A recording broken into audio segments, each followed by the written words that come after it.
crianças, vamos conhecer um pouco sobre as plantas. Todas as plantas estão adaptadas aos meios em que vivem. Os cactos vivem em ambientes que falta água. Suas folhas são transformadas em espinhos, assim não perdem água. Algumas plantas vivem em solo lodoso e ficam com as raízes aéreas, melhorando a fixação, como as árvores nos mangues. Plantas de folhas grandes são próprias de clima úmido e de regiões chuvosas, como é o caso da bananeira. Nas regiões chuvosas apresenta uma atmosfera com uma umidade bastante alta. Grande parte da chuva volta para o ar. Nesses ambientes possuem folhas bem desenvolvidas. Existe uma infinidade de árvores e plantas da Mata Atlântica, como os ipês, e as bromélias, que são as plantas epífitas. O que são plantas epífitas? São plantas que necessitam da árvore para sobreviver, mas não prejudicam os hospedeiros. Quando as plantas prejudicam os hospedeiros, elas são chamadas de parasitas, né? Muito bem, Florestan. As plantas obtêm a sua energia através da fotossíntese. A fotossíntese é um dos mais importantes fenômenos da biologia e tem importância não só para as plantas, mas também para todos os seres vivos. Com água e energia solar, as plantas retiram constantemente dióxido de carbono e devolvem oxigênio livre, garantindo a nossa respiração. Vejam essa experiência. Coloque uma folha num copo com álcool e em pouco tempo vocês vão ver que toda a cor da folha sairá no álcool.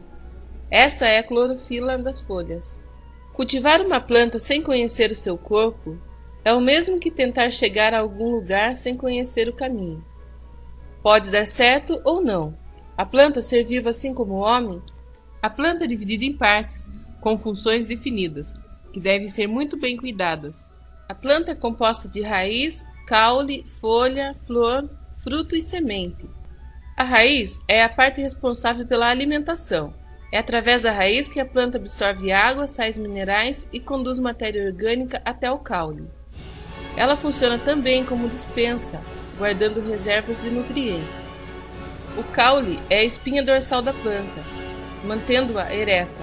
O caule tem várias denominações. Nas árvores chama-se tronco, haste nas plantas rasteiras e tenras, estipe nos coqueiros e palmeiras, e como, quando dividido em nós e entre nós. O caule pode ainda ser chamado de estolão, nas suculentas e trepadeiras, e quando modificado conhecido como rizoma, bulbo, gavinha ou espinho. As folhas são responsáveis pela fotossíntese, respiração e transpiração, funções primordiais de um ser vivo do reino vegetal. Geralmente são constituídas de lâminas e pecíolos, cabinho que a une ao caule. Representam-se de várias formas, lineares, oblíquas ou lanceoladas. Quando uma flor desabrocha, significa que está pronta para reproduzir-se. Com a parte masculina e a feminina perfeitamente estruturadas, os agentes da natureza conseguem depositar o pólen no estigma, fecundando o óvulo e o ovário. Quando a planta dá uma flor, está em sua fase mais crítica, pois direciona toda a energia a essa atividade. O fruto é o ovário fecundado que se incumbe de proteger a maior riqueza de uma planta, a semente, guardando-a em seu interior.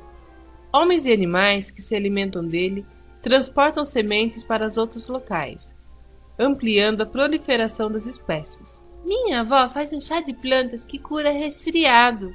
Bia, os remédios basicamente são feitos de plantas. A maioria das plantas são medicinais. As plantas medicinais são plantas que contêm substâncias bioativas. Muitas dessas plantas são venenosas ou tóxicas, devendo ser usadas em doses muito pequenas para terem o efeito desejado. Na realidade, toda planta, mesmo alimentícia, pode ser potencialmente tóxica dependendo da dosagem. Existe um grande número de plantas medicinais em todo o mundo, usadas desde os tempos pré-históricos na medicina popular por diversos povos. As plantas medicinais são utilizadas na medicina atual, fitoterapia, em diversos países, incluindo o Brasil. Vocês querem um chazinho de folha de maracujá?